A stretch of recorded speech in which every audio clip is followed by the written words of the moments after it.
Hostel ಒಂದರಲ್ಲಿ ವಿದ್ಯಾರ್ಥಿಗಳು ಪ್ರತಿದಿನ ಚಿತ್ರಾನ್ನನೇ ತಿಂದು ಬೇಜಾರಾಗಿ 80 ವಿದ್ಯಾರ್ಥಿಗಳಿಗೆ ಪ್ರತಿದಿನ ಚಿತ್ರಾನ್ನ ತಿಂದು ಬೇಸರ ಬಂದಿತ್ತು. ಆದರೆ 100 ಜನರಲ್ಲಿ 20 ಜನರಿಗೆ ಮಾತ್ರ ಪ್ರತಿದಿನ ಚಿತ್ರಾನ್ನ ಬೇಕಿತ್ತು. ಉಳಿದ 80 ಜನರಿಗೆ ಅದು ಬೇಡವಾಗಿತ್ತು. ಅವರಿಗೆ ಬೇರೆ ಬೇರೆ ರೀತಿಯ ತಿಂಡಿ ಬೇಕಿತ್ತು. ಆಗ ವಾರ್ಡನ್ ವೋಟಿಂಗ್ ಮಾಡಲು ನಿರ್ಧರಿಸಿದರು. ಯಾರ ಪರವಾಗಿ ಹೆಚ್ಚು ವೋಟುಗಳು ಬರುತ್ತವೆ ಅದನ್ನೇ ಮಾಡೋಣ ಎಂದು ತೀರ್ಮಾನಿಸಿದರು. ಆದರೆ ವಿದ್ಯಾರ್ಥಿಗಳು ಸ್ವಲ್ಪವೂ ಯೋಚಿಸದೆ ತಮ್ಮಿಷ್ಟದ ತಿಂಡಿ ಬಗ್ಗೆ ಜಗಳ ಶುರು ಮಾಡಿದರು.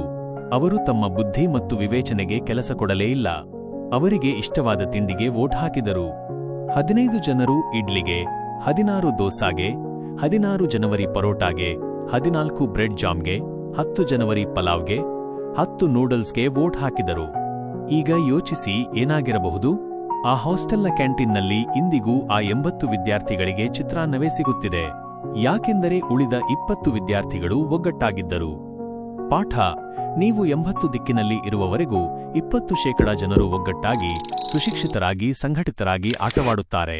ಇಲ್ಲವಾದರೆ ನಿಮ್ಮ ಅಭಿಪ್ರಾಯ ಉತ್ತಮವಾದರೂ ಅದು ವ್ಯರ್ಥವಾಗುತ್ತದೆ.